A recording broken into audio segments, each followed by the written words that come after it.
Oi gente, tudo bem com vocês? Programa Brasil Consciência no ar, trazendo nesta semana informações sobre a reunião dos BRICS que vai acontecer no INPE e que pretende formar uma rede mundial de telescópios. Veja também que depois de ter tido o projeto do veículo lançador de pequeno porte cancelado pela FINEP, a ACAER anuncia parceria para se tornar a primeira empresa brasileira fornecedora de partes completas de avião. Antes, porém, a gente mostra para vocês como foi a Conferência Livre das Mulheres de Ciência e Tecnologia do setor aeroespacial. O evento foi patrocinado pelo SINCT e contou com o apoio das 4 instituições da base dos sindicatos, sendo elas a AEB, a Agência Espacial Brasileira, o DCTA, o Departamento de Ciência e Tecnologia Aeroespacial, o INPE, o Instituto Nacional de Pesquisas Espaciais, e o CEMADEM, o Centro Nacional de Monitoramento e Alertas de Desastres Naturais, onde a conferência foi realizada. Veja como foi. A nossa estrela do dia, a pessoa mais importante desse evento hoje para nós, a doutora Régula Somoza, diretora do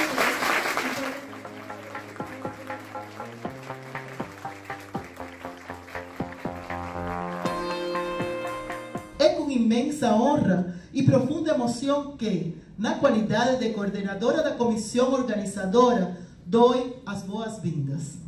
A primeira Conferência Livre de Mulheres de Ciência e Tecnologia do setor aeroespacial. Nossa contribuição primordial é promover uma conversa estratégica e participativa sobre os caminhos para ampliar e qualificar a participação feminina na ciência, tecnologia e inovação. As estatísticas mostram de que em nosso setor apenas 26% das servidoras ativas são mulheres. Então, este número é muito gritante e estas mulheres, elas precisam um espaço onde possam colocar qual é a situação em suas instituições e trazer, ao mesmo tempo, trazer propostas de políticas e ações que possam ser tomadas aqui local, em suas instituições, e também que possam ser levadas à Conferência Nacional de Políticas para Mulheres, que vai acontecer de 29 de setembro a 1º de outubro em Brasília. Gostaríamos de registrar a presença do Dr. Carlos Freire Longato, da Consultoria Jurídica da União em São José dos Campos, e do Dr. Sérgio Augusto Zampol Pavani, advogado da União, da Consultoria Jurídica da União em São José dos Campos. É uma imensa satisfação mesmo que eu estou aqui em nome do MCTI e também porque essa é uma pauta muito cara para mim. E o MCTI tem inúmeras ações para inclusão de mulheres em diversas atividades, hoje em dia não especificamente para a atividade aeroespacial, mas para atividades de ciência e tecnologia como um todo. Então existem iniciativas para promover iniciativas de mulheres na área de inovação, com a FINEP, por exemplo. Existem iniciativas para promover a inclusão e a capacitação de meninas, né, para a ciência.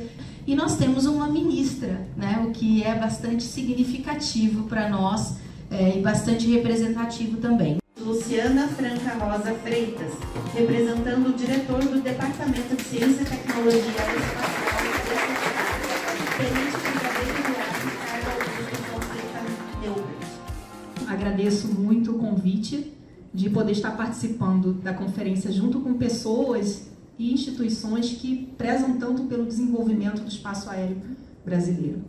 E nós sabemos que esse setor de ciência e tecnologia e inovação é um setor que exige muita visão de futuro, né? Exige muita inovação e muita cooperação. E hoje, acho que é uma palavra-chave aqui, que estamos todos reunidos, pesquisadores, institutos, pessoas, instituições, nessa para cooperar e conseguir obter soluções que vão realmente colaborar com o desenvolvimento do espaço aéreo brasileiro, da ciência e tecnologia aeroespacial. Dr. Antônio Miguel Vieira Monteiro. Em nome da regra, saudar toda a comissão organizadora, porque é um evento muito relevante e importante, ainda muito relevante, ainda muito importante. Que pena que seja, né? Eu queria só trazer alguns números para deixar isso claro. O INPE hoje, por exemplo, nas carreiras de analista de ciência, ou seja, gestão, no nível superior, nós temos um equilíbrio, 50% de mulheres. No nível médio, 35%. Mas nas carreiras em que são os engenheiros, físicos, matemáticos, etc., não. Né? Nós somos 20%, 21% de pesquisadores, 17% técnicos e 16% de tecnologistas. Então, essa situação continua. E mais, na gestão e no comando, nas áreas de gestão, a gente tem um pouco mais de equilíbrio, 40% de mulheres, mas nas áreas técnicas, as divisões, são 22% de mulheres que ocupam essas posições. Até porque elas não chegam na primeira posição, elas não chegam nem a entrar no INPE. Então, essa condição continua se repetindo. Nesses novos, depois de 12 anos, tivemos um concurso, e neste concurso, mais ou menos, essa porcentagem se estabelece. Então, essa conferência é super necessária, relevante e importante. Convidamos agora a senhora Edna Gomes Silva.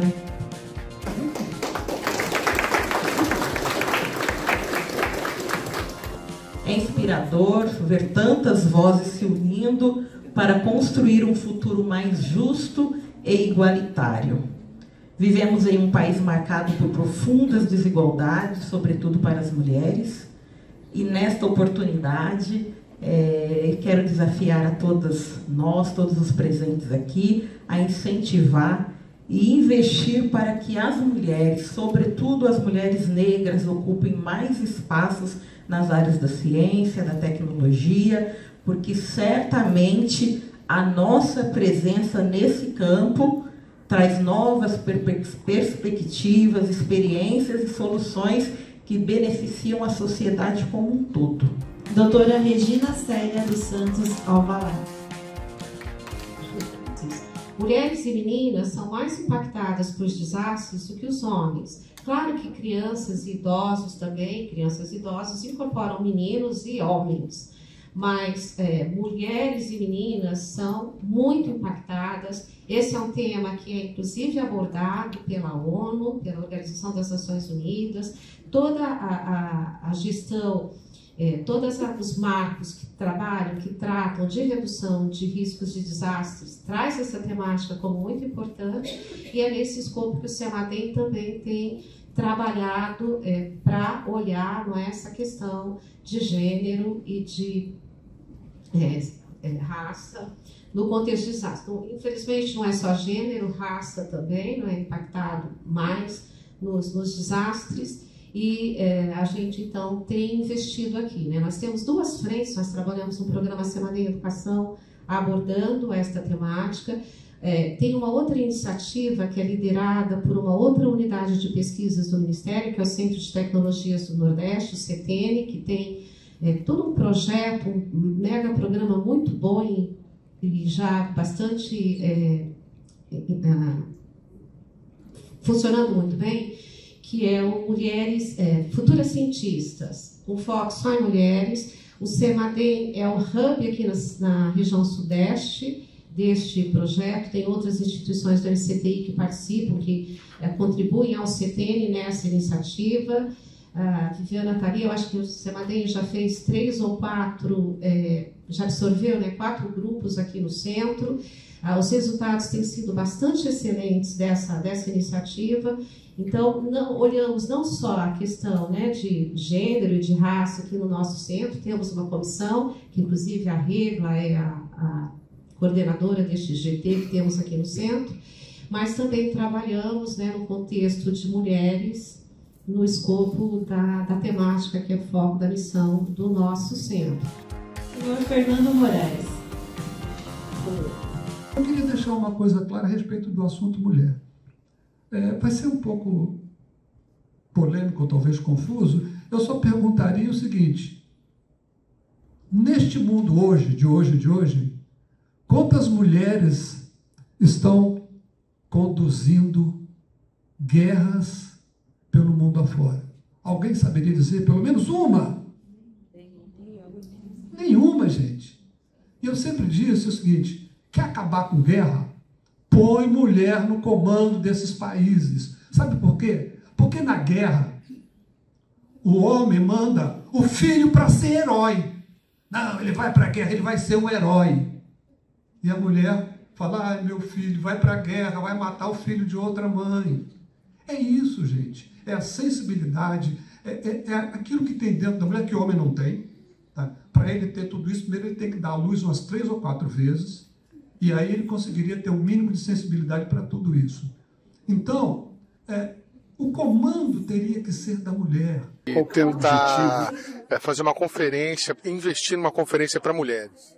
Primeiramente, que isso é obrigação do sindicato, né? Todos esses segmentos que sejam de ciência e tecnologia, é obrigação do sindicato, do CNCT, a investir, seja em recursos financeiros, seja em recursos humanos, para estes segmentos. E no segmento da mulher é algo que tem que crescer cada vez mais. Por quê? Porque até hoje a mulher está desprestigiada em todos os espaços da sociedade, do próprio Congresso Nacional.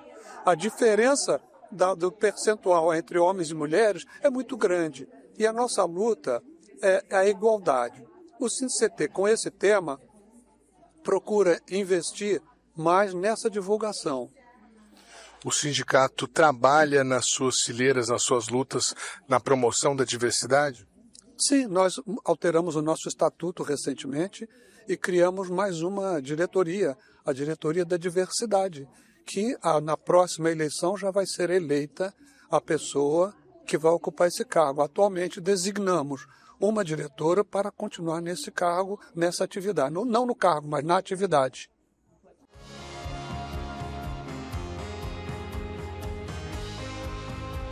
É sempre interessante a gente deixar uma mensagem, né? Uma mensagem de esperança. É muito difícil a gente ser mulher, é muito difícil a gente ser mãe, profissional, dona de casa, batalhadora. Se eu disser que eu não passei por momentos difíceis, passei por muitos. Chegou um momento na minha vida em que eu tive que decidir se ia sair para fazer meu doutorado, né? E dei a oportunidade do meu filho, então com 14 anos, de ou ir comigo ou ficar com o pai. Né?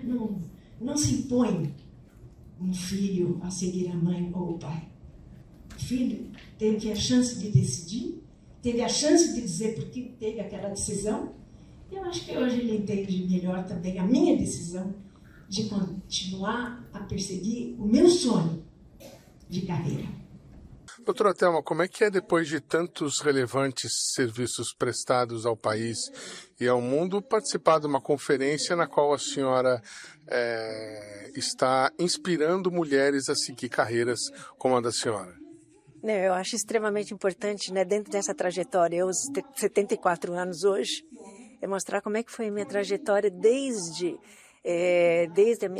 a parte acadêmica da minha trajetória, né, fora do país, até onde eu estou hoje, continuando a trabalhar, continuando a estudar e inspirando mulheres para que tenham força, para que olhem a sua trajetória também com cuidado.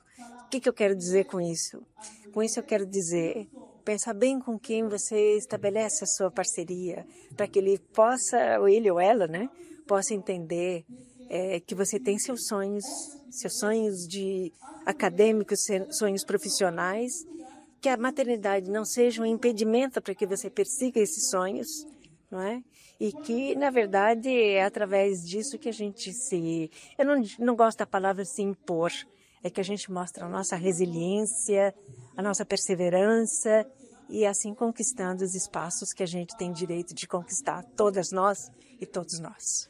Por que a senhora mencionou que as mudanças climáticas, os efeitos negativos das mudanças climáticas afetam mais as mulheres e as crianças? Isso é uma realidade mesmo. Por exemplo, eu vou dar um exemplo do que acontece em alguns países. Em alguns países, as mulheres são impedidas, vamos assim dizer, não são permitidas nem a aprender a nadar. Então, numa situação, por exemplo, de uma inundação, são as primeiras a morrer, né? Ou seja, são as primeiras que, por exemplo, têm que andar quilômetros para buscar água para cozinhar, para se lavar. Então, com essa questão da mudança do clima, a gente estima que a falta de água vai fazer com que essas mulheres tenham que andar muito mais, tenham que ir muito mais longe para poder trazer aquela água que ela encontrava com maior facilidade mais perto.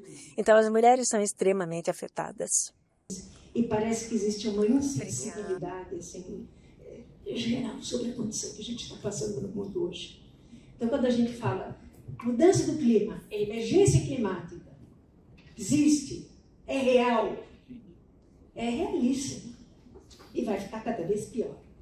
Agora, dinheiro para colocar na mesa, para ajudar a financiar os países em desenvolvimento a implementar ações de mitigação, de adaptação agora, de resiliência, isso não tem.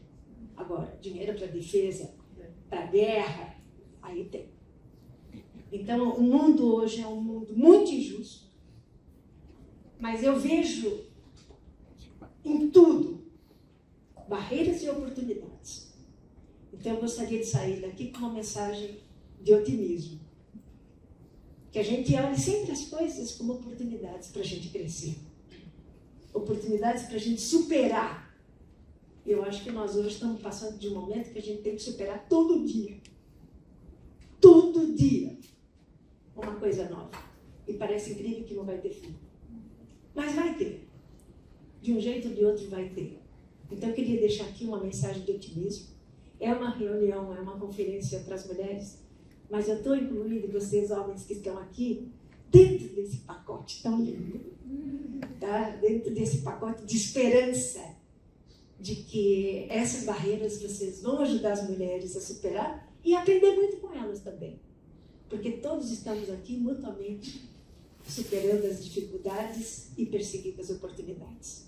Então, com isso, deixo o meu caloroso abraço a vocês todas e todos, né? Espero que um pouquinho dessa minha história traga um pouquinho de esperança, traga um pouquinho de motivação e força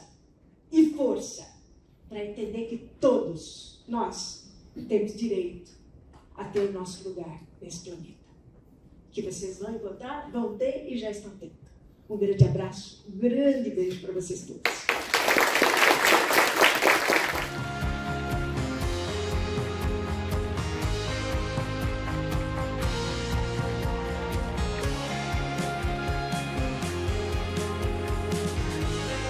A experiência de organizar uma conferência foi nova para mim, mas também foi muito gratificante, porque tive a oportunidade, assim como você falou, de entrar em contato com pessoas que são inspiradoras para nós mulheres da ciência e tecnologia. A doutora Thelma Krug, ela é uma pessoa que ela tem uma trajetória que ela contou há pouco tempo aqui conosco, mas a trajetória dela é inabalável.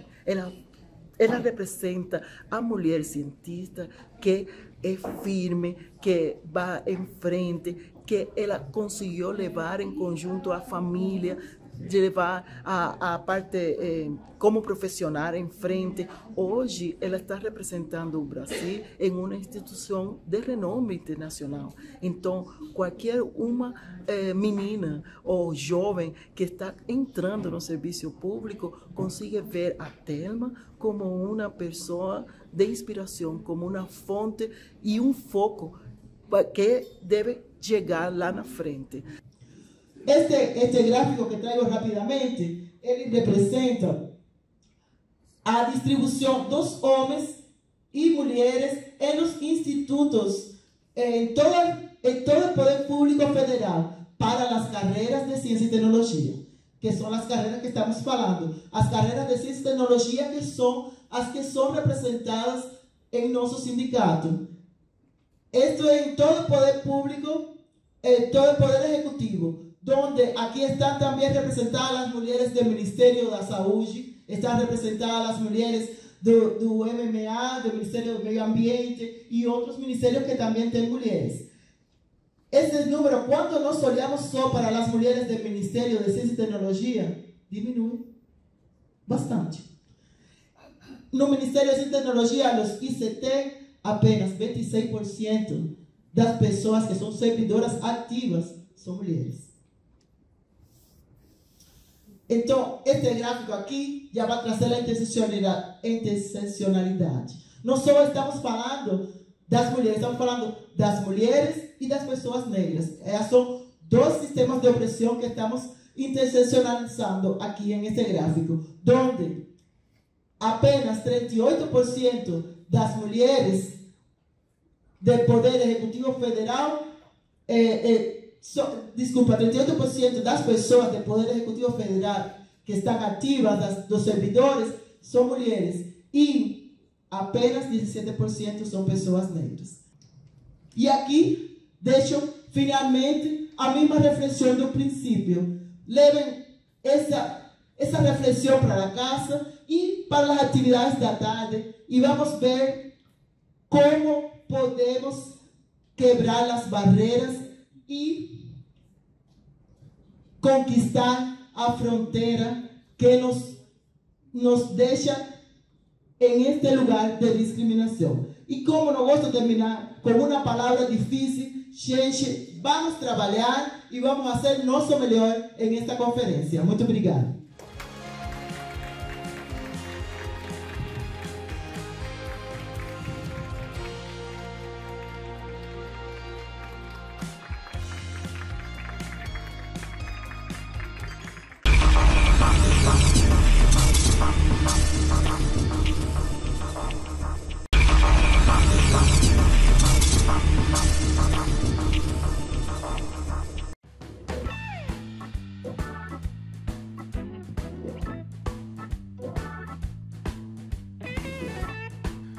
A ACAER, empresa brasileira de aeronáutica e tecnologia aeroespacial de São José dos Campos, inaugurou na última semana a linha de montagem da fuselagem dianteira do D328 Eco.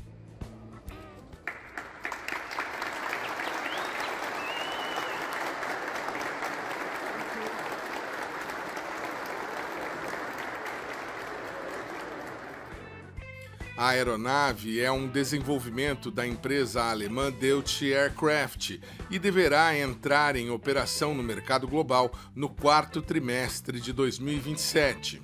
A ACAER ficou responsável pela produção completa da fuselagem dianteira da aeronave, incluindo os processos de industrialização, desenvolvimento do ferramental, fabricação de protótipos e estudos de engenharia. Estou muito feliz por estar aqui e pela presença de todos.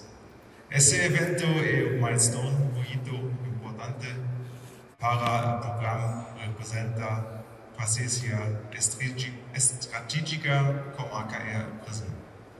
So that is my only Portuguese.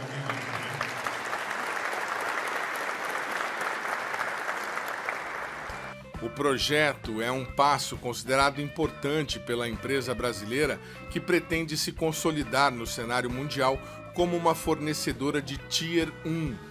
Hoje é um dia que ficará marcado na história da ACAER e da indústria aeroespacial brasileira. Hoje, como primeira empresa brasileira Tier 1 da cadeia aeroespacial, somos a prova de que nossa engenharia compete em igualdade com os melhores do mundo. A parte fundamental dessa aeronave será concebida e produzida aqui, com engenharia brasileira, mãos brasileiras e inteligência brasileira. Agradeço muito a Deutsche Aircraft, representada por seu CEO Nico Neumann, pela confiança e parceria estratégica que nos trouxe até este momento histórico. Um fornecedor Tier 1 é responsável por fornecer partes do avião. Isso já acontece, por exemplo, entre a Embraer e a Latécoère, a empresa francesa tem uma unidade em Jacareí para a produção de partes da fuselagem dos aviões da empresa brasileira. É praticamente a mesma coisa, quer dizer, é uma empresa francesa que atua nesse mercado de Tier 1 e que nós vamos ser um competidor, só que é a primeira empresa brasileira. Então, ao invés da indústria brasileira contratar empresas estrangeiras, pode contratar a empresa brasileira. E nós podemos fornecer para o mercado global qualquer um.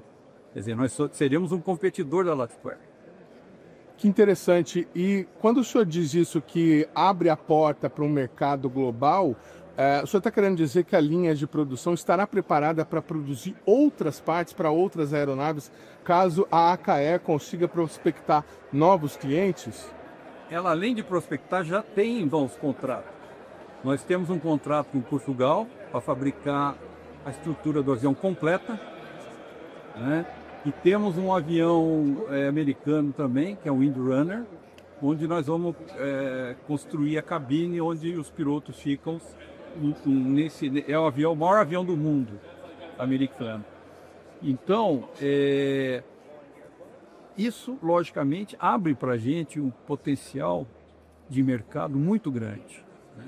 Para você ter uma ideia, o mercado de Tier 1 e aeroestruturas para Tier 1 global gira em 50 bilhões de dólares por ano.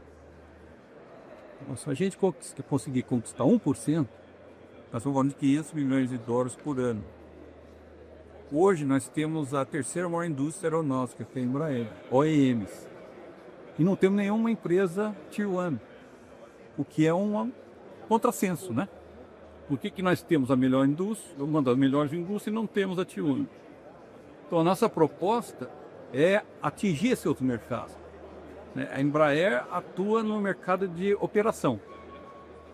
Só que o mercado de aeroestrutura, mercado aeronáutico mesmo, de indústria aeronáutica, ninguém está atendendo no Brasil. É tudo empresa estrangeira. Então, não faz sentido a gente ter uma grande indústria aeronáutica e não atender esse mercado.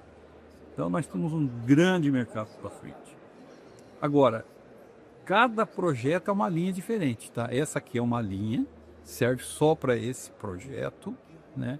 A ideia é ela chegar a 4 chipsets, que a gente chama, 4 entregas de fuselagem por mês, né, no pico. E no caso de Portugal, nós vamos fazer o avião completo. Então vai ser uma linha muito maior, né? Então, cada conquista dessa, nós temos que montar uma linha nova. Eu ia perguntar justamente isso, quer dizer, é uma linha para cada um desses produtos, desses clientes. O senhor está falando de fazer o avião completo, o LUS 222, e também um avião americano, aí que a gente não tinha conhecimento. O que isso está gerando de impacto na unidade aqui em São José, no número de empregos, no trabalho em si? Vocês vão se manter aqui? Vai ter necessidade de contratar outra planta? Nós estamos estudando aí a possibilidade, através de investimentos, em ter uma planta mais dedicada à parte industrial. Porque aqui nós temos, isso aqui nós estamos fazendo a linha para primeiro fornecimento. Quando a coisa começar a entrar em serialização e outros projetos vierem, nós estamos estudando diversos locais onde a gente vai colocar a indústria, vamos dizer assim, os hangares para ter várias linhas ao mesmo tempo. Isso já impactou no número de empregos da unidade? Vai impactar no futuro? O senhor tem alguma perspectiva de número? Tenho. Nessa linha aqui, a gente deve aumentar aí de 200, 250 pessoas. E para cada linha dessa, nós vamos ter que ter muitas contratações, né? Então, o de Portugal deve começar agora em Lutuca, né? E é uma rampa, né? Nós começamos na parte de engenharia e tal, depois os operários mesmo que vão entrar na fabricação, a gente vai aumentando ao longo do tempo. Segundo divulgação da AKAero, o D328 Eco é uma aeronave turbohélice com capacidade para até 40 passageiros. O avião teria foco em performance, versatilidade e sustentabilidade ambiental. Ele é projetado para operar com até 100% de combustível sustentável de aviação, o SAF. O avião ainda teria capacidade para operar em pistas curtas e não pavimentadas, mesmo em condições desafiadoras de pouso e decolagem. Ainda, segundo a divulgação oficial, o D328 Eco é ideal para conectar regiões remotas e com infraestrutura aeroportuária limitada, ampliando o alcance da aviação regional. Na verdade, isso aqui é uma linha de montagem. Então, a gente faz ela em partes. Então, a gente constrói painéis separados e cada ferramental desse será construído uma parte e a gente vai montando como se fosse um Lego, à medida que a gente segue lá para frente. Então aqui tem ilustração de como que ela vai sendo montada, né? Então aqui eu faço esse painel que está aí, em outro eu faço outro painel, outro eu faço o teto, outro eu faço a parte de baixo, e assim eu vou construindo e vou montando, isso aí chegar até o final com o segmento completo. Quanto tempo de trabalho para a CAER participar desse desenvolvimento, desenvolver o ferramental e está aqui hoje prestes a começar a produção? Para ter uma ideia, nós ficamos aí em torno de 1 ano e meio, 2 anos de negociação até fechar o contrato. Fechamos o ano passado. A gente está aí prevendo a entrega da primeira unidade segundo semestre do ano que vem. Em 2027, a gente começa a entregar as partes de série, os segmentos de série. E aí nós chegamos até o pico de 4 por mês. Então, se eu sou um engenheiro aeronáutico prestes a me formar, posso mandar currículo para a CAER? Exatamente. A gente sempre está precisando de profissionais dessa categoria. Uma engenheira brasileira teve participação importante na formalização da parceria. Ex-funcionária da Embraer, ela atua na Deutsche Aircraft e serviu como tradutora durante a apresentação da nova linha de montagem. Por que a empresa escolheu a brasileira AKE para fazer essa parceria? A senhora teve influência direto nisso, não? Não, pode dizer que talvez eu tive um pouquinho de influência, mas não. A AKE, a gente fez um bid internacional com vários fornecedores, Tier 1, já bem estabelecido no mercado. O AKE demonstrou toda a capacidade, toda a experiência em design que a gente precisava. E o Brasil tem muita capacidade e potencial, então a gente resolveu acreditar como também uma oportunidade de endereçar o mercado. Para o nosso público que é aficionado por aeronáutica, em que se insere o grupo alemão? Vocês hoje estão produzindo aviões regionais, aviões maiores? Não, a empresa ela veio da heritage da Dornier, então quem é da aviação conhece, do ano passado, e hoje a Deutsche Aircraft ela está industrializando o D328, que era um avião da Dornier, né, mas fazendo várias modernizações. Então é um mercado da aviação regional e é uma empresa que está reiniciando novamente no mercado, tá? Então a gente espera certificar esse produto em 2027 e depois, se Deus quiser, continuar com outros desenvolvimentos de outros aeronaves. O nosso público tem bastante gente, estudantes, principalmente da área de engenharia, que estão aí prontos para entrar no mercado de trabalho. E como é que a senhora ascendeu aí a esse grupo internacional? A senhora é daqui de São José mesmo? Se a senhora pudesse contar um pouco dessa trajetória? Sim, claro. Sim, eu sou engenheira também de formação, formada na Universidade Federal de São Carlos. Trabalhei praticamente na carreira aqui no Brasil na Embraer, nos 22 anos. E resolvi em determinado momento, há 3 anos atrás. E hoje na nossa empresa a gente tem vários engenheiros brasileiros muito bem-vindos lá. Então eu acho que a inteligência brasileira é muito reconhecida em todo lugar. Então eu acho que é sempre muito válido, é lógico que você tem que ter conhecimento no país, mas também para quem quer uma oportunidade, eu acho que é muito válido de você buscar uma experiência fora, retornar, você sempre cresce e agrega outros conhecimentos para sua vida. Desculpa a ignorância, o grupo tem mais ou menos quantos funcionários? O grupo que tem em torno de hoje quase 600 funcionários. Todos na Alemanha? Todos.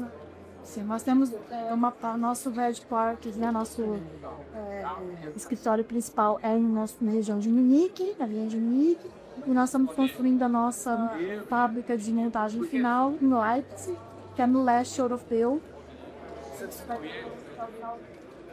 O outro projeto com início de produção iminente para a ACAER é o do avião português Luz 222.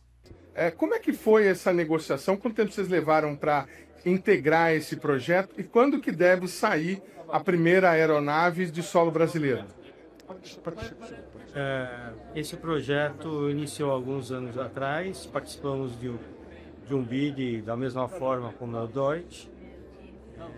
O projeto está se desenvolvendo em Évora, Portugal, e a gente tem uma expectativa de fazer parte, iniciar exatamente as atividades de industrialização ainda esse ano. Estava conversando aqui, cada linha de produção é separada, né? Não será feito o avião aqui como não será feito o avião alemão na linha do português. Onde que vocês devem instalar essa linha de produção e quantos trabalhadores devem estar envolvidos nela?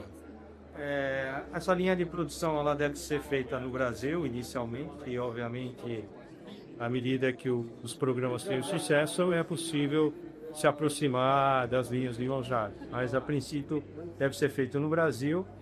O número de pessoas, eu diria que entre 100 e 200 trabalhadores. A ACAER foi selecionada para produzir a asa, a fuselagem, a empenagem, ou seja, o avião por completo.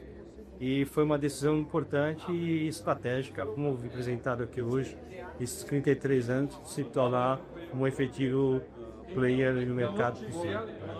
O avião sai montado da linha de produção ou ele sai em partes para Portugal? Ele vai sair em partes, fuselagem, a semiasas e a empenagem. E vai de navio para Portugal. Qual que é a maior dificuldade de fazer esse projeto, realizar a construção de quase um avião inteiro? Eu diria que para a ACAER, ao longo desses 33 anos, que veio se desenvolvendo em várias competências de engenharia, projeto ferramental, engenharia de manufatura, eu não deslumbro nenhuma complexidade além daquilo que veio se desenvolvendo ao longo dos anos. Vai ser um trabalho importante, porque aí você tem um cliente alemão, a Deutsche, tem um cliente português, tem um cliente americano que nós fomos também selecionados para produzir, para desenvolver. Desculpa, perdão. Tem um cliente um português?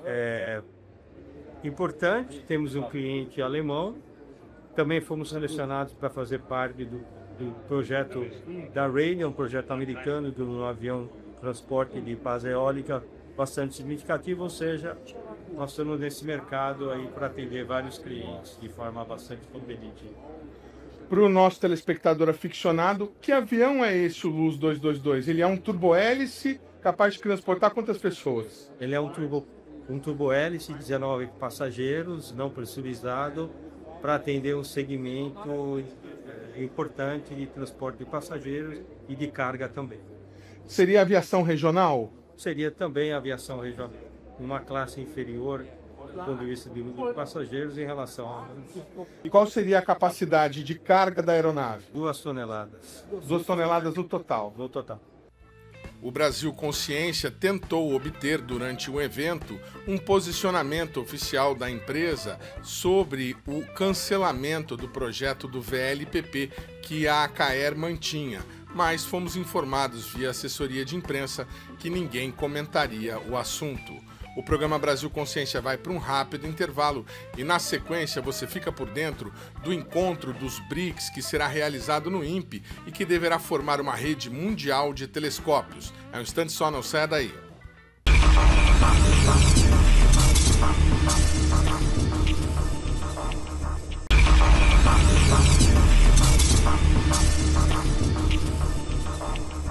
Muito bem, amigo do programa Brasil Consciência, agora a gente fala um pouco sobre astronomia e astrofísica do Brasil. A exemplo do que aconteceu e nós mostramos aqui com o clima espacial, nós também teremos no nosso país uma reunião dos BRICS para falar sobre essas duas áreas. O ponto focal, a pessoa responsável pelo evento no Brasil é o Bruno Castilho, do LNA, o Laboratório Nacional de Astrofísica, que fica lá em Itajubá e que gerencia o Pico dos Dias, o observatório, que nós, inclusive, já visitamos aqui pelo Brasil Consciência. O link está aí para você, o número do programa está aí para você na tela nesse momento. Bruno, obrigado por você ter aceitado o nosso convite. Explica para a gente o que vocês pretendem com esse evento e quais pesquisadores, quantos pesquisadores desses países membros do BRICS devem participar.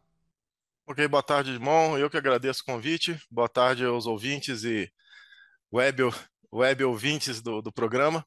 Então, essa proposta, né, dos BRICS se reunirem em grupos de ciência é uma proposta que vem desde 2014, é uma proposta muito interessante, porque são países que a gente não tem uma tradição de colaboração científica já natural, né? Então, como o Brasil tem essa ideia de ampliar as colaborações comerciais, políticas e também científicas, foram criados vários grupos de trabalho em ciências que os países do BRICS iniciais, os 5 primeiros, né?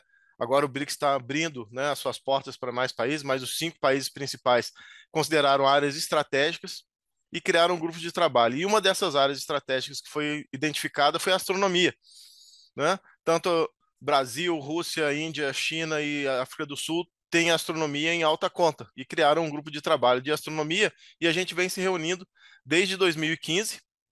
Esse vai ser o 11º encontro dos astrônomos dos países dos BRICS e vai ser realizado no INPE, em São José dos Campos, do dia 11 a dia 15 de outubro, né? E já temos mais de 120 inscrições para o evento, e o evento vai ser dividido em algumas partes. Então, nos 2 primeiros dias, nós vamos ter um workshop científico, uma das áreas científicas que foi identificada como uma área prioritária também para esses países BRICS na área de astronomia, é dos eventos transientes. O que é isso em astronomia? São eventos de astronomia que acontecem e depois somem, né? Por exemplo, se você olhar para umas estrelas ou para galáxias, elas estão sempre lá. A vida das estrelas é contada em bilhões de anos, a vida das galáxias também em bilhões de anos, e sempre elas vão estar lá no céu. Mas, por exemplo, uma supernova, uma estrela explode, né? Ela chega no final da vida dela e explode. Isso é um evento que dura, às vezes, alguns segundos, em alguns minutos. Depois de algumas horas, alguns dias, você não vê mais esse evento, né? Então, você pode aprender muito desses eventos transientes desde que você esteja preparado para eles acontecerem.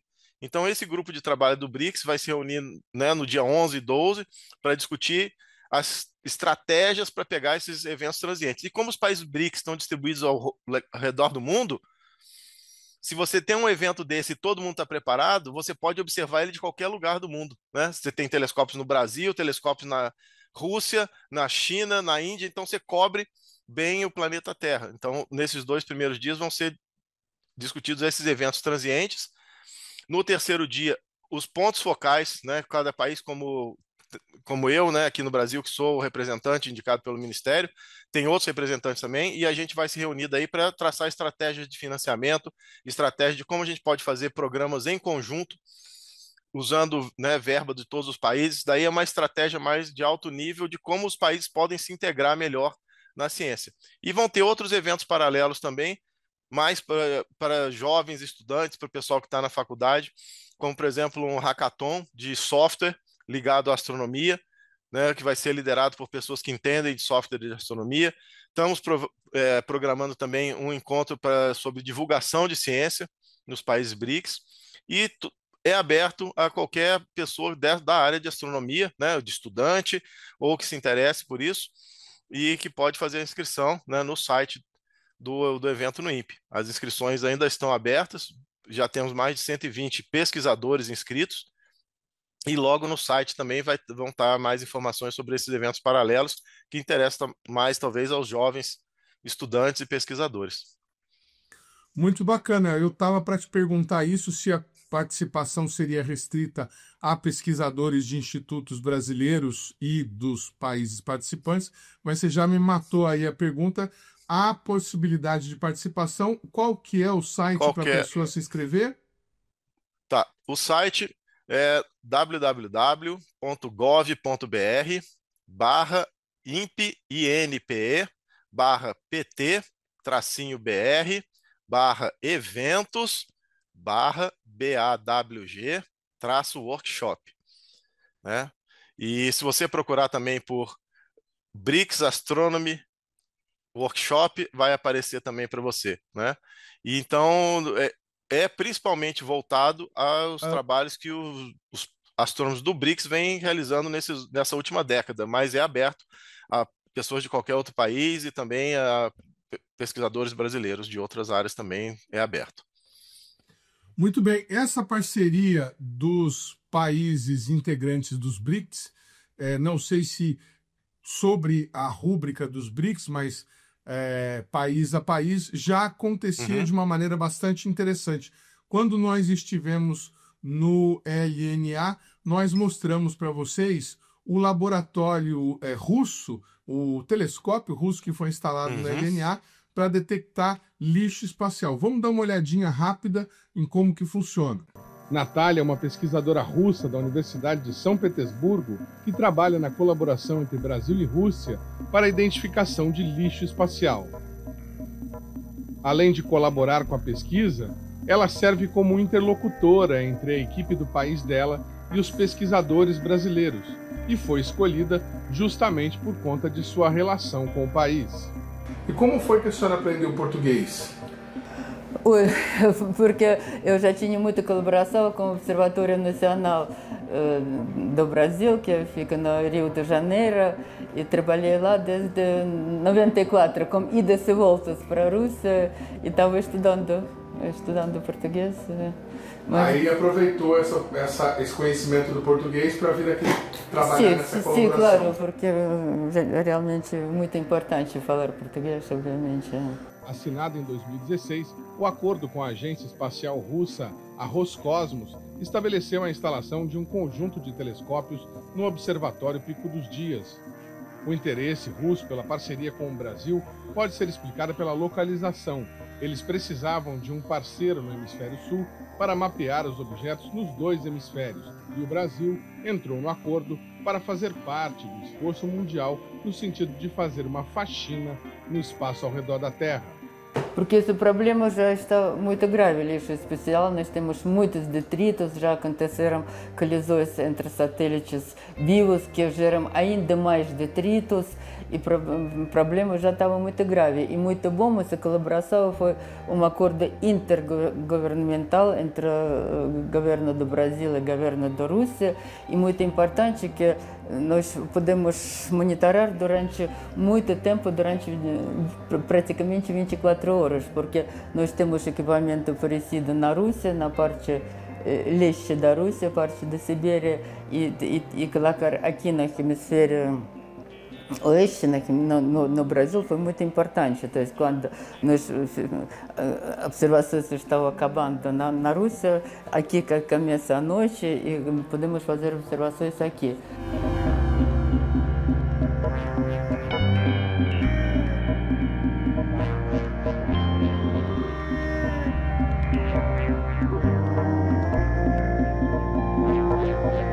Aqui nós temos um complexo óptico, um complexo de telescópios que nós trabalhamos com 5 telescópios distintos com angulações diferentes. Nós temos o telescópio principal com 75 centímetros de diâmetro, 2 telescópios, um na parte superior e um na parte inferior com 25 centímetros, e na lateral 2 telescópios de 5 centímetros. Eles podem trabalhar individualmente ou em combinação. Bacana. E qual que é o diferencial desse telescópio para esses que já tinha no LNA? Por que precisou instalar outro? Certo. Esse é um telescópio projetado exclusivamente para captação de lixo espacial. Ele não detém nenhum tipo de filtro, como os telescópios do LNA, onde você trata a imagem quando está fazendo a captação.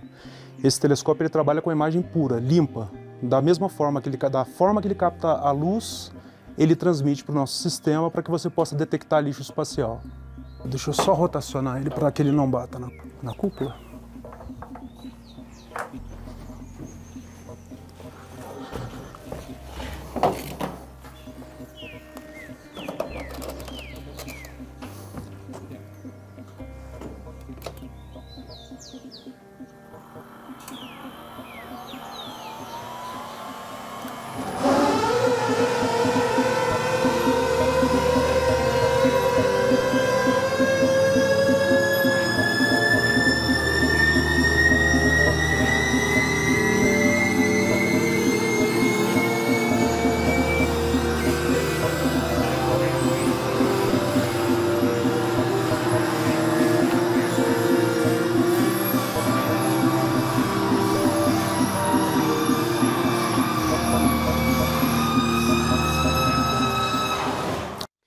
Muito bem, Bruno. Como é que está funcionando essa iniciativa agora e quais são as outras iniciativas que talvez a gente possa agregar aí ao Parque Nacional de Observação ou o Brasil participar de maneira remota no futuro? Então, o telescópio de detritos espaciais está funcionando perfeitamente, né? Os dados são analisados pela Agência Espacial Russa e entram no catálogo. Parte desse catálogo ele é disponível para qualquer pessoa do mundo, né? Tem dados que daí a Agência Espacial Russa mantém para eles, para os trabalhos próprios deles, mas todos os dados que são obtidos no telescópio em solo brasileiro são acessíveis a nós aqui do LNA. Nós temos acesso a todos os dados, inclusive nós temos cópias dos dados, né, que podem ser utilizados por pesquisadores brasileiros também que se interessam por essa área. O LNA tem acesso a esses dados. E isso está funcionando normalmente durante esse tempo. E a outra atividade que está sendo feita é um projeto que é chamado de projeto Flagship. É um projeto principal, né? É o navio da bandeira, né? Aquele que vai na frente, né? É um projeto de ter um telescópio, né? Daí é um entre aspas, porque são dezenas de telescópios espalhados pelos países do BRICS para justamente detectar esses fenômenos transientes. Então, o nome do projeto é BRICS Intelligent Telescope and Data Network. Então, seriam telescópios espalhados por todos os países BRICS, que estariam interligados via internet e com acesso rápido a informações. Então, se você detecta, por exemplo, uma supernova, algum telescópio do mundo detecta uma supernova, ele dispara um alerta, esse alerta é passado para todos os outros telescópios da rede do BRICS, e quem tiver na época, no horário certo, na posição certa, aponta o seu telescópio e observa a supernova. E aí não importa se é da China, da Índia ou Brasil, esses dados ficam disponíveis para todos os pesquisadores do projeto do telescópio inteligente, né? Então isso pode utilizar tanto telescópios novos, por exemplo, o pessoal da China já conseguiu uma verba do governo chinês para construir uma série de telescópios novos para esse projeto, e pode ser usar telescópios que já existem também. Então, por exemplo, telescópios do Observatório do Pico dos Dias, que tem ainda algum tempo vago, que não está sendo usado por pesquisadores brasileiros, podem integrar essa rede e ser colocados também nesse projeto. Então, a ideia é isso, é ter telescópios no mundo inteiro, novos ou já em operação, para detectar rapidamente objetos que são de evento curto em astronomia. Nossa, que bacana, quer dizer, vai ser uma rede observacional online. Imagino que também um centro de dados para juntar todos os dados que foram conseguidos, obter e disponibilizar para os pesquisadores. Muito interessante. E imagino que talvez com a integração dessa rede, vocês possam não apenas um detector e emitir um alerta, mas também fazer observações combinadas, né? A tal dia vai acontecer tal coisa. Então todos vamos mirar para lá. Vamos mirar para lá, e como você tem telescópios em volta da Terra, a gente sabe que a Terra está girando, né? E um lado da Terra está iluminado pelo Sol, você não vê as estrelas. O outro que está de noite, você vê. Então, por exemplo, explodiu uma supernova, a luz dela sobe muito rápido e depois vai descendo um pouco mais lentamente. Aí no seu telescópio, quando você está pegando a curva de descida, ficou de dia. Aí você tem que parar de observar e perdeu aqueles dados. Mas se o seu telescópio parou de observar e o do outro país já está ficando de noite, ele continua a sua observação. E depois você junta todos os dados do telescópio brasileiro, do chinês, do indiano, do russo e do da África do Sul e faz uma curva completa que você não conseguiria com um telescópio num lugar só. E essa rede de dados, vocês já têm ideia do como que vocês poderiam armazenar? Entraria aí um cubo de dados, um data center em algum país? Ou seria cada um com o seu repositório? A ideia é que cada país tenha um armazenamento temporário, mas a África do Sul que está liderando essa parte do banco de dados, e a gente teria um centro de dados baseado na África do Sul que reuniria os dados de todo mundo lá, e depois eles distribuiriam, todos os pesquisadores que têm participação no projeto teriam acesso a esse centro de dados que vai ficar localizado na África do Sul. Muito interessante. Uma curiosidade que me despertou agora: os telescópios que nós temos colaboração, né, que nós somos partners ou partícipes, como esse no Chile, poderia ser integrado também, não? Poderia ser integrado também. né? É um pouco mais difícil porque a competição nesses telescópios é maior, né? Então o tempo disponível deles é menor, mas o telescópio Gemini, por exemplo, que são 2 telescópios de 8 metros, eles têm um programa especial que chama alvos de oportunidade, que é justamente para isso. Quando tem um alvo de oportunidade que aparece e depois vai sumir, esse alvo de oportunidade ele entra na fila de observação com uma alta prioridade. Então, por exemplo, está observando a minha estrela lá, que é uma estrela normal, e apareceu um evento de oportunidade, uma explosão de raios gama em algum lugar do universo. Eles interrompem a minha observação, põem esse na fila, observam, depois voltam para mim. Então, se os pesquisadores do BRICS, né, a gente faz um projeto em conjunto, através do Brasil, que é o parceiro do Gemini, e fala, nós queremos 2 ou 3 noites para alvos de oportunidade. Aí a gente consegue colocar esses telescópios na fila também. Muito bacana, muito interessante. Bom, o navio frontal que vai levar a bandeira na guerra é esse. Mas existem outras possibilidades. Existem muitas outras possibilidades e que a gente vai conhecendo aos poucos. Porque, como eu falei no começo, né, não são países que a gente tem uma tradição de colaboração. O Brasil, até pela sua identidade, né, de ser colonizado por países europeu e depois pela proximidade com os Estados Unidos após a Segunda Guerra Mundial, a gente tem uma tradição muito maior de colaboração com a Europa e com os Estados Unidos, né? O Brasil, quando estava formando a sua equipe científica aqui nos anos 50, mandava o pessoal para fora para fazer doutorado, fazer pesquisa na Europa ou nos Estados Unidos. Então a gente tem uma tradição maior com esses países. E conforme a gente vai fazendo alguns projetos com os países do BRICS, a gente vai vendo que tem gente que trabalha na mesma coisa que eu. Nós já tivemos uma conversa preliminar com o Observatório da África do Sul. Eles se interessaram muito por um equipamento que foi construído aqui no Brasil, um equipamento de fazer polarimetria da luz, que foi liderado aí pela professora Cláudia Vilega, do Instituto Spark 4, né? Foi liderado pela professora Cláudia Vilega, e o pessoal da África do Sul ficou muito interessado em ter uma cópia do Spark 4 no Observatório de Cape Town. Então, já tivemos uma primeira conversa preliminar e estamos avaliando a possibilidade da professora Cláudia aprovar, né, e liberar o desenho do instrumento para a gente construir uma cópia dele junto com o pessoal da África do Sul, né, e sendo uma colaboração brasileira, nós teríamos acesso também ao Observatório de Cape Town para poder, né, observar junto com o pessoal da África do Sul. Então, já apareceu essa primeira colaboração na área de instrumentação científica, né, e outras virão. Muito bacana, muito interessante. Estamos colocando de novo na tela o link para a participação de estudantes. Como o Bruno mencionou, nós vamos ter, inclusive, eventos de show de ciência, né?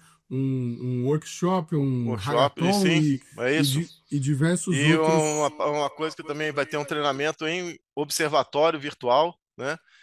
Hoje em dia existem muitos dados astronômicos já observados pelos observatórios que podem ser utilizados em outras pesquisas, né? E existe um movimento de que esses dados fiquem acessíveis a todo o público. Então vai ter um treinamento disso também, né? Em comunicação científica, vai ter, né, inclusive visitas também aos laboratórios. Então vai ser bem interessante. Muito bacana. Eu quero agradecer demais ao Bruno Castilho aqui pela participação no nosso programa. Ele é o ponto focal, como ele disse, o responsável pelo evento aqui no Brasil. E a gente vai continuar acompanhando as informações, vamos acompanhar inclusive o evento, trazendo aqui para vocês. Apenas um registro, né? Nós já também trouxemos aqui no nosso programa uma outra parceria Brasil e China, um laboratório que fica no INPE e que faz a detecção de partículas em suspensão na atmosfera. Estamos mostrando algumas imagens aí, o número do programa, para você que quiser compreender um pouco melhor como que funcionam essas parcerias. Bruno, muito obrigado, a gente agradece a participação e fica à disposição, viu?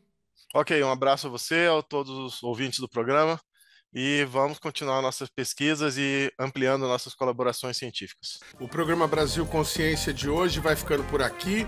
Você que quiser conferir os demais conteúdos produzidos pelo SINCT, nossas redes sociais estão na tela nesse momento.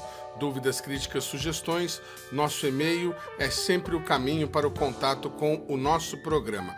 A gente volta na semana que vem com mais uma atração inédita para vocês.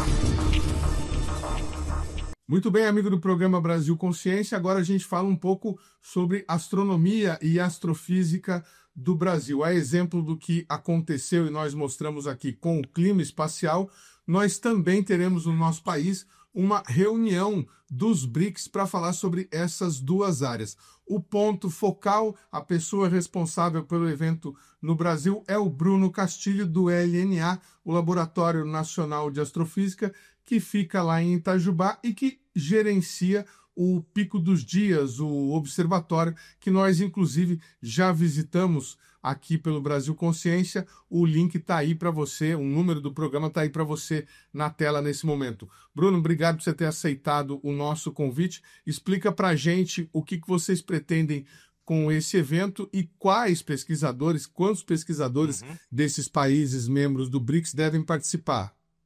Ok, boa tarde, irmão. Eu que agradeço o convite. Boa tarde aos ouvintes e web ouvintes do programa.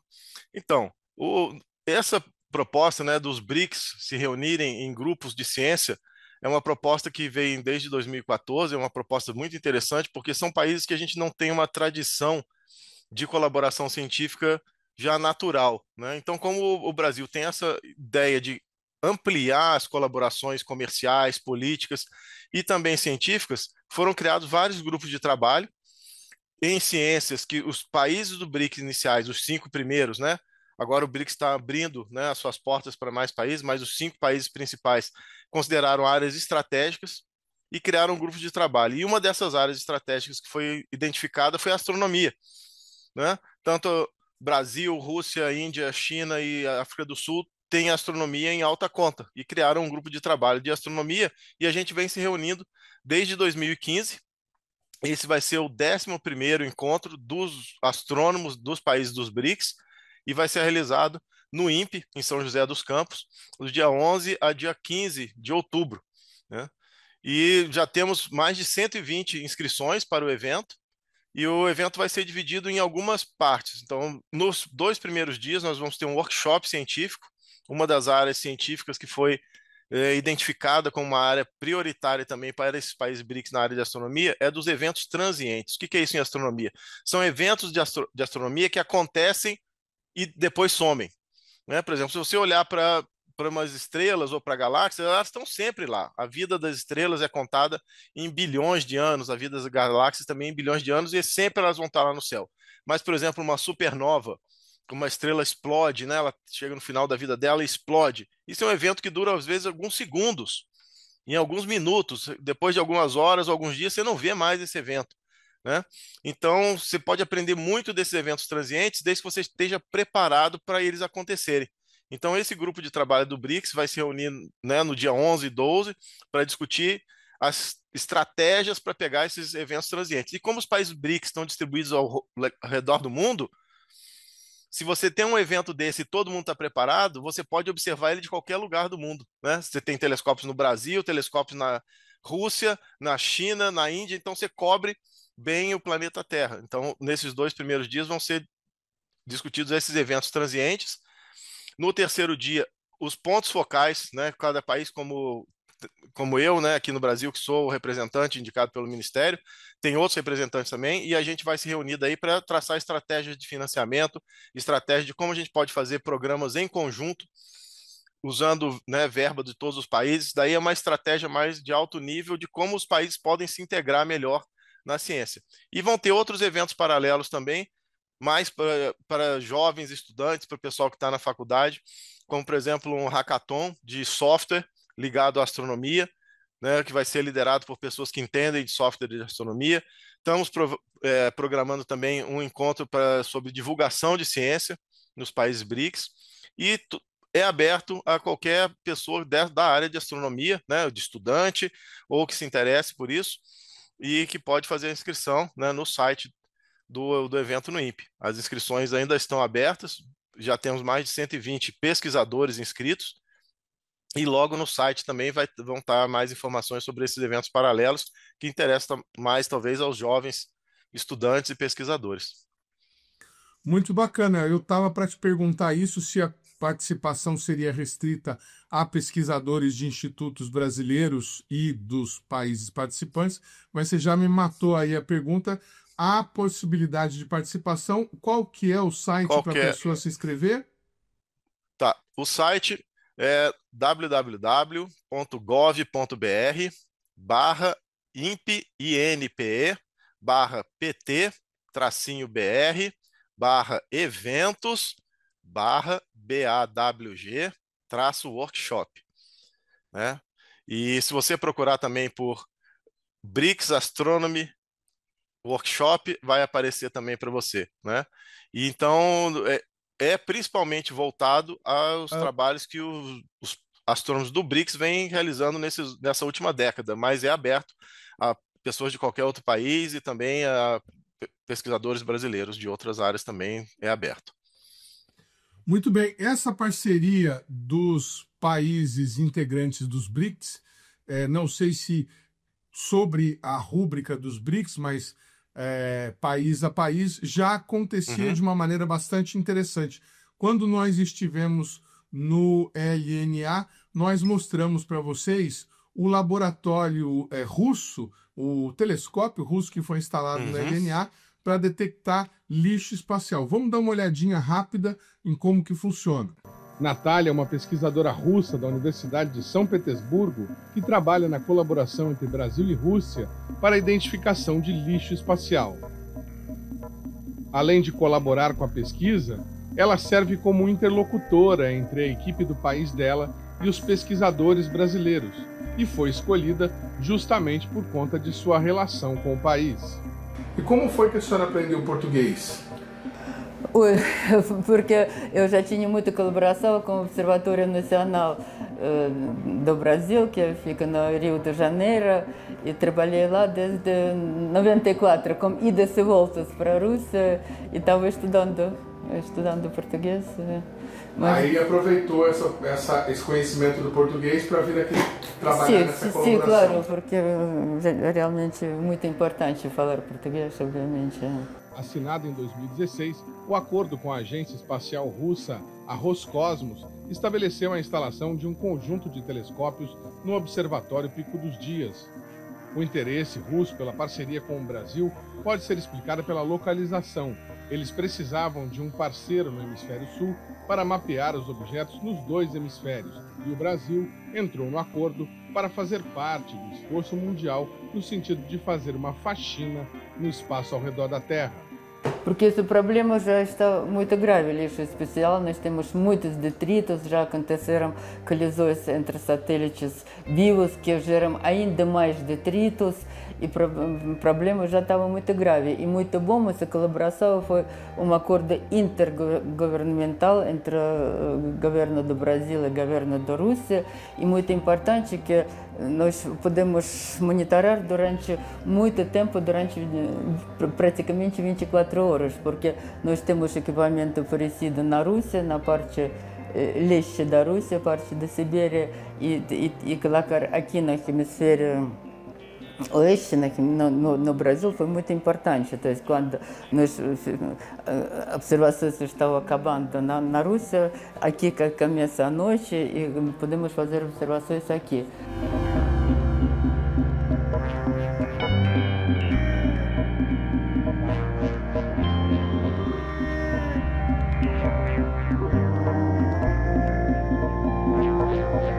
Aqui nós temos um complexo óptico, um complexo de telescópios que nós trabalhamos com 5 telescópios distintos com angulações diferentes. Nós temos o telescópio principal com 75 centímetros de diâmetro, 2 telescópios, um na parte superior e um na parte inferior com 25 centímetros, e na lateral 2 telescópios de 5 centímetros. Eles podem trabalhar individualmente ou em combinação. Bacana. E qual que é o diferencial desse telescópio para esses que já tinha no LNA? Por que precisou instalar outro? Certo. Esse é um telescópio projetado exclusivamente para captação de lixo espacial. Ele não detém nenhum tipo de filtro, como os telescópios do LNA, onde você trata a imagem quando está fazendo a captação. Esse telescópio ele trabalha com a imagem pura, limpa. Da mesma forma que ele capta a luz, ele transmite para o nosso sistema para que você possa detectar lixo espacial. Deixa eu só rotacionar ele para que ele não bata na cúpula.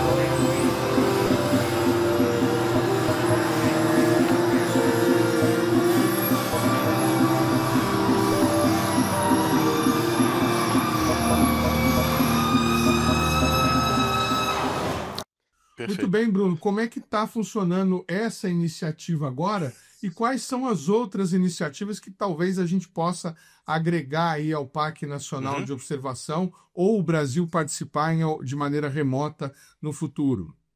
Então, o telescópio de detritos espaciais está funcionando perfeitamente, né?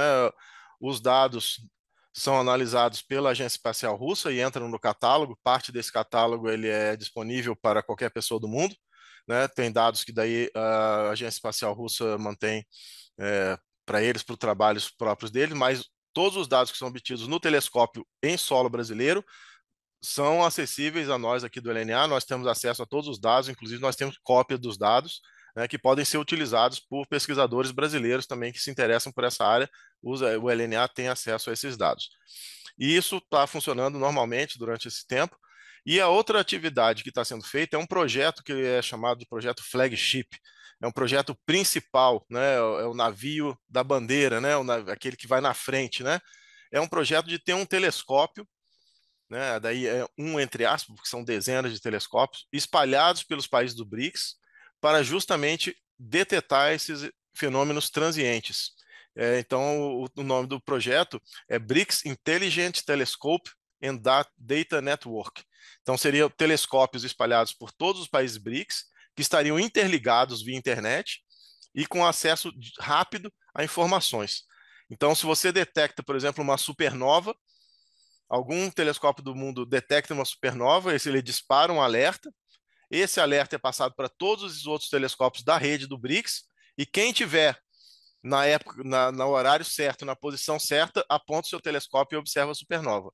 E aí não importa se é da China, da Índia ou Brasil, esses dados ficam disponíveis para todos os pesquisadores do projeto do telescópio inteligente, né? Então isso pode utilizar tanto telescópios novos, por exemplo, o pessoal da China já conseguiu uma verba do governo chinês para construir uma série de telescópios novos para esse projeto, e pode ser usar telescópios que já existem também. Então, por exemplo, telescópios do Observatório do Pico dos Dias, que tem ainda algum tempo vago, que não está sendo usado por pesquisadores brasileiros, podem integrar essa rede e ser colocados também nesse projeto.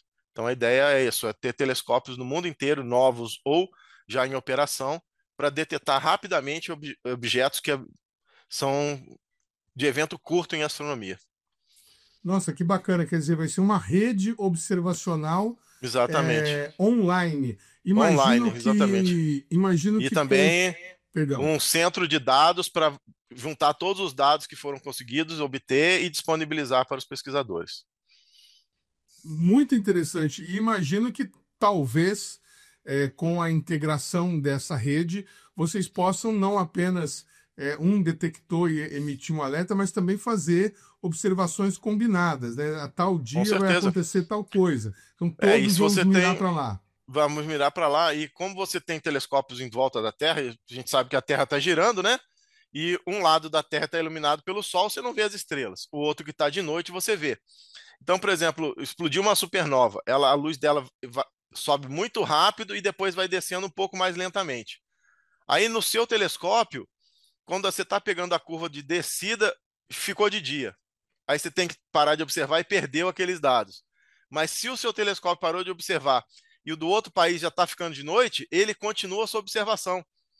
E depois você junta todos os dados do telescópio brasileiro, do chinês, do indiano, do russo e do da África do Sul e faz uma curva completa que você não conseguiria com um telescópio num lugar só.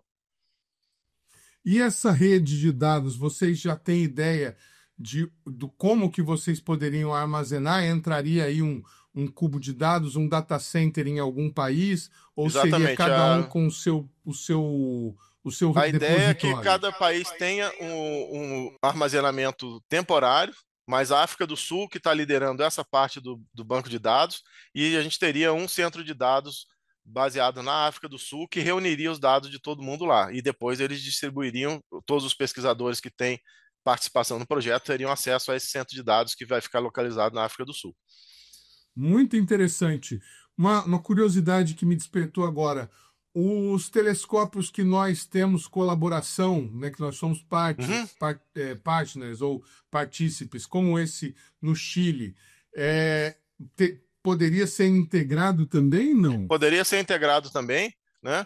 É um pouco mais difícil porque a competição nesses telescópios é maior, né? Então o tempo disponível deles é menor, mas o telescópio Gemini, por exemplo, que são 2 telescópios de 8 metros, eles têm um programa especial que chama alvos de oportunidade, que é justamente para isso, quando tem um alvo de oportunidade que aparece e depois vai sumir, esse alvo de oportunidade ele entra na fila de observação com uma alta prioridade. Então, por exemplo, está observando a minha estrela lá, que é uma estrela normal, e apareceu um evento de oportunidade, uma explosão de raios gama em algum lugar do universo. Eles interrompem a minha observação, põem esse na fila, observam, depois voltam para mim. Então, se os pesquisadores do BRICS, né, a gente faz um projeto em conjunto, através do Brasil, que é o parceiro do Gemini, e fala, nós queremos 2 ou 3 noites para alvos de oportunidade. Aí a gente consegue colocar esses telescópios na fila também. Muito bacana, muito interessante. Bom, o navio frontal que vai levar a bandeira na guerra é esse. Mas existem outras possibilidades. Existem muitas outras possibilidades e que a gente vai conhecendo aos poucos. Porque, como eu falei no começo, né, não são países que a gente tem uma tradição de colaboração. O Brasil, até pela sua identidade, né, de ser colonizado por países europeu e depois pela proximidade com os Estados Unidos após a Segunda Guerra Mundial, a gente tem uma tradição muito maior de colaboração com a Europa e com os Estados Unidos, né? O Brasil, quando estava formando a sua equipe científica aqui nos anos 50, mandava o pessoal para fora para fazer doutorado, fazer pesquisa na Europa ou nos Estados Unidos. Então a gente tem uma tradição maior com esses países. E conforme a gente vai fazendo alguns projetos com os países do BRICS, a gente vai vendo que tem gente que trabalha na mesma coisa que eu. Nós já tivemos uma conversa preliminar com o Observatório da África do Sul. Eles se interessaram muito por um equipamento que foi construído aqui no Brasil, um equipamento de fazer polarimetria da luz, que foi liderado aí pela professora Cláudia Vilega, do Instituto SPARC 4, né? Foi liderado pela professora Cláudia Vilega, e o pessoal da África do Sul ficou muito interessado em ter uma cópia do SPARC 4 no Observatório de Cape Town. Então, já tivemos uma primeira conversa preliminar e estamos avaliando a possibilidade da professora Cláudia aprovar, né, e liberar o desenho do instrumento para a gente construir uma cópia dele junto com o pessoal da África do Sul, né, e sendo uma colaboração brasileira, nós teríamos acesso também ao Observatório de Cape Town para poder, né, observar junto com o pessoal da África do Sul. Então, já apareceu essa primeira colaboração na área de instrumentação científica, né, e outras virão. Muito bacana, muito interessante. Estamos colocando de novo na tela o link para participação de estudantes, como o Bruno mencionou. Nós vamos ter, inclusive, eventos de show de ciência, né? Um workshop, hackathon e diversos outros. Uma coisa que também vai ter um treinamento em observatório virtual, né?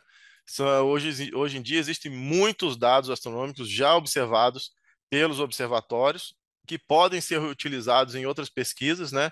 E existe um movimento de que esses dados fiquem acessíveis a todo o público. Então, vai ter um treinamento disso também, né? Em comunicação científica, vai ter, né? Inclusive visitas também aos laboratórios. Então, vai ser bem interessante. Muito bacana. Eu quero agradecer demais ao Bruno Castilho aqui pela participação no nosso programa.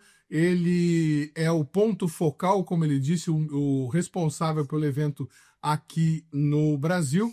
E a gente vai continuar acompanhando as informações, vamos acompanhar inclusive o evento, trazendo aqui para vocês. Apenas um registro, né? Nós já também trouxemos aqui no nosso programa uma outra parceria Brasil e China, um laboratório que fica no INPE e que faz a detecção de partículas em suspensão na atmosfera. Estamos mostrando algumas imagens aí, o número do programa, para você que quiser compreender um pouco melhor como que funcionam essas parcerias. Bruno, muito obrigado, a gente agradece a participação e fica à disposição, viu? Ok, um abraço a você, a todos os ouvintes do programa, e vamos continuar nossas pesquisas e ampliando nossas colaborações científicas. O programa Brasil Consciência de hoje vai ficando por aqui. Você que quiser conferir os demais conteúdos produzidos pelo SINDCT, nossas redes sociais estão na tela nesse momento. Dúvidas, críticas, sugestões, nosso e-mail é sempre o caminho para o contato com o nosso programa. A gente volta na semana que vem com mais uma atração inédita para vocês.